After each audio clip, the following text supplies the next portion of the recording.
अस्सलाम वालेकुम traders, this is Shahid Yusuf from Lahore. उम्मीद है सब लोग खैरियत से होंगे, प्रॉफिट में ट्रेड कर रहे होंगे। आज की वीडियो डेली का गोल्ड एनालिसिस 30 सितंबर 2025 ट्यूसडे के लिए और मंथ एंड है। सो हम फंडामेंटल को भी सबसे पहले डिस्कस करेंगे। उसके बाद दूसरा पॉइंट हम डिस्कस करेंगे कि मंडे के लिए हमने क्या एनालिसिस किया था और उसका क्या रिजल्ट है। उसके बाद हम सेंटिमेंट्स को डिस्कस करेंगे और फिर चौथी चीज़ हम टेक्निकल टाइम फ्रेम चार्ट पे जाके देखेंगे कि हमें कहाँ से रेजिस्टेंस और कहाँ से सपोर्ट मिल सकती है। तो सबसे पहले तो फंडामेंटल की अगर हम बात करें तो ट्यूसडे 30 सितंबर को जॉब ओपनिंग और CB consumer confidence medium impact news expected है एट 7 PM पाकिस्तानी टाइम। लेकिन इसके साथ साथ मैंने आपको बोला था कि हम डिस्कस करेंगे कि मंडे के लिए हमने क्या वीडियो जो है वो प्लान की थी, किस तरह से प्लान था और मार्केट ने किस तरह से रिएक्ट किया। सो मंडे का ये स्क्रीनशॉट है आपके सामने, आप देख सकते हैं कि उस वक्त मार्केट जो है वो 3757 के आसपास थी और मैंने ये बोला था कि प्राइस जब कि इस रेजिस्टेंस को तोड़ेगी तो इजीली 3820 3830 तक आपको नज़र आएगी। सो आप लोग देख सकते हैं आज के चार्ट के ऊपर भी जाके मैं आपको बल्कि दिखा देता हूँ। अगर हम 15 मिनट के टाइम फ्रेम चार्ट के ऊपर जाएं तो मार्केट उस वक्त 3757 यहाँ यानी कि यहाँ पर थी, इस जगह पर मौजूद थी। सो मार्केट ने इस रेजिस्टेंस को जैसे ही ब्रेक किया, रीटेस्ट तो नहीं हम इसको कहेंगे, बाकायदा लिक्विडिटी मार्केट ने ग्रैब की और उसके बाद मार्केट में एक बड़ा मोमेंटम जो देखने में नजर आया, जिसका पहला स्टॉप जो था वो 3820 के आसपास रहा और फिर जैसे ये 3820 ब्रेक हुआ तो 3830 भी हमें नजर आया। सो दो पॉइंट हमारे क्लियर हो गए, एक फंडामेंटल न्यूज़ का मैंने आपको बता दिया, दूसरा मैंने आपको 15 मिनट के ऊपर टेक्निकल टाइम फ्रेम चार्ट का बता दिया। अब हम चलते हैं सेंटीमेंट्स के ऊपर। तो सेंटीमेंट्स के ऊपर अगर हम बात करें तो सबसे पहले जो है आप लोग ये देख सकते हैं कि अभी की ये न्यूज़ है 11:21 रात के वक्त कि वाइट हाउस ने गजा जंगबंदी मंसूबे की तफसीलात शेयर कर दी हैं। सो व्हाइट हाउस में एक पूरी मीटिंग अभी हुई है और उस मीटिंग में पीस टॉक जो है वो उसके ऊपर बात हुई है। सो पीस टॉक के ऊपर बात हुई है। सो एक्सपेक्टेड है, नंबर वन अगर हम सेंटीमेंट की बात करें तो एक्सपेक्टेड है कि पीस टॉक के ऊपर मार्केट एक सेल की हमें एक अच्छी मूव देखने को नज़र आए। नंबर दो, मंथ एंड है, इस वजह से भी सेल की मूव नज़र आ सकती है। नंबर तीन, लास्ट वीक में एक जो बेरिश मूव नज़र आई बहुत ज़्यादा, मार्केट जो है वो 3720 तक गई, एक वो भी उस कैंडल का भी जो इम्पैक्ट है वो भी बाकी है। और फिर नंबर चार, मार्केट ने जैसे मैं अपनी पहली वीडियोस में बताता रहा हूँ कि 3820 की डिमांड मार्केट ने पूरी करनी है। मार्केट ने वो डिमांड पूरी की, इससे थोड़ा सा ऊपर गई, लिक्विडिटी ग्रैब की और उसके बाद मार्केट अब रिट्रेसमेंट की तैयारी शुरू कर रही है। इसको हम डेली टाइम फ्रेम चार्ट के ऊपर भी जाके समझ लेते हैं। अगर आप लोगों ने मेरी पिछली वीडियोस नहीं देखी तो आप लोगों को ज़्यादा समझ आएगा, बेहतर आप समझ पाएंगे। ये मार्केट की एक मूवमेंट थी, एक बुलिश मूवमेंट जो मार्च अप्रैल में थी। ये वीडियो में आप देख सकते हैं कि ये अप्रैल की और मार्च की एक मूवमेंट थी और इसको हम समझने की अगर कोशिश करें तो आप लोगों को इजीली समझ आएगा कि प्राइस ने 2840 से एक पंप लिया और यहाँ पर एक रिट्रेसमेंट ली और 2840 से प्राइस जाके 3500 पे रुकी और 3500 से फिर अच्छी खासी एक करेक्शन देखने में नज़र आई और फिर उसके बाद मार्केट रेंज बाउंड रहने के बाद दोबारा से एक पंप हमें देखने को नज़र आया। तो 284050 से अगर हम कंसिडर करें 3500 तक, 3500 तक, तो ये तकरीबन आलमोस्ट आपको एग्जैक्टली कोई $500 के करीब करीब आपको डिमांड पूरी होती हुई नज़र आएगी। अगर हम इसको मार्क करें तो आप ये देख सकते हैं कि यहाँ पर ये डिमांड पूरी हुई और यहीं से मार्केट ने एक अच्छी खासी रिजेक्शन दी और इसी डिमांड को अगर हम यहाँ से पिक करें तो आपको ऑलमोस्ट ये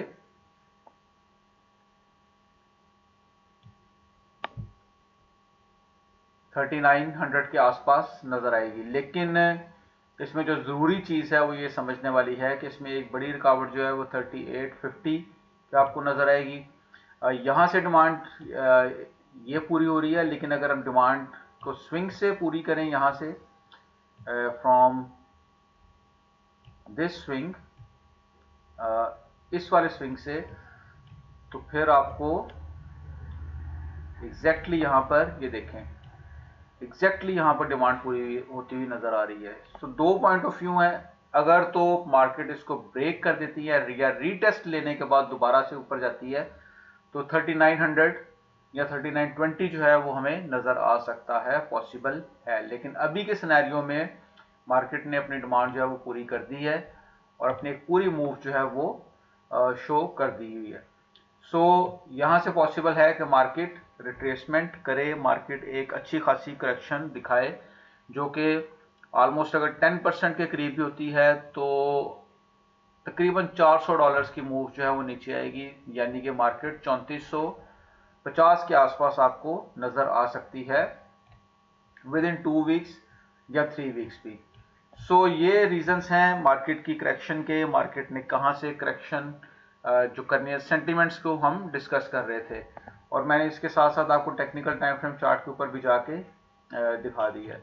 अभी अगर हम करंट बात करें इस वक्त कि करंटली मार्केट की क्या सिचुएशन रहेगी और कहाँ से मार्केट को एक अच्छी जो जोन है वो मिल सकता है, तो H4 का एक ये गोल्डन जोन है फिबोनाची रिट्रेसमेंट का, वहीं पर स्ट्रक्चर सपोर्ट भी मौजूद है और एक फेयर वैल्यू गैप भी मौजूद है।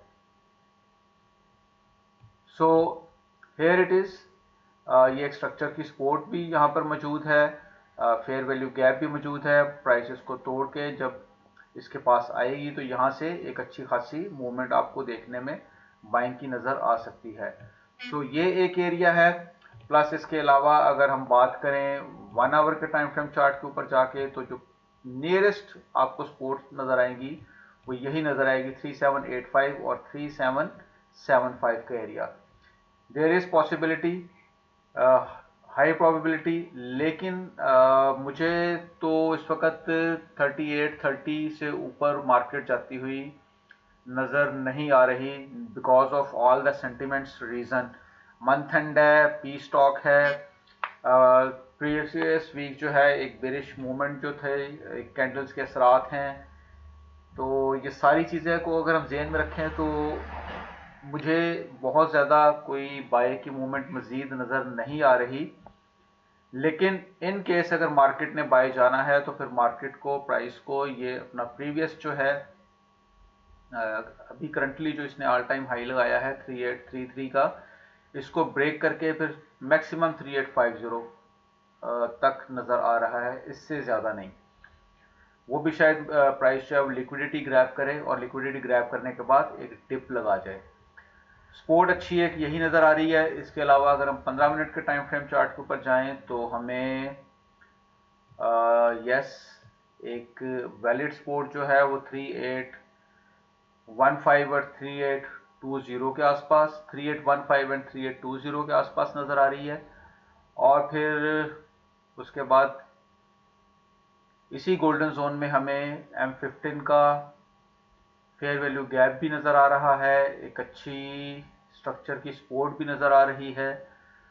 सो कल के लिए आई होप कि यहाँ पर मार्केट को आना चाहिए और यहाँ से इन दो एरिया से, इन दो जोन से आपको, एक इस जोन से और एक इस जोन से अच्छी बाइंग देखने को नज़र आ सकती है।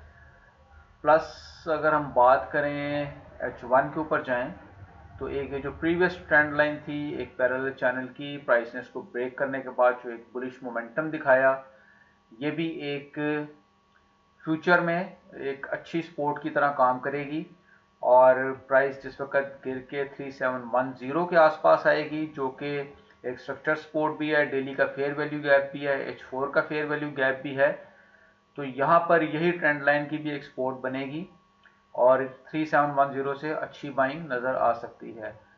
So this is all for today. Video अगर आपने पूरी देखी है तो आपको काफ़ी सारी चीज़ें जो हैं इसके सेंटिमेंट्स को ख़ास तौर पे आपको समझ आ चुके होंगे। सो वीडियो पसंद आई लाइक कीजिएगा, सब्सक्राइब कीजिएगा, फॉलो कीजिएगा और अपनी दुआओं में याद रखिएगा।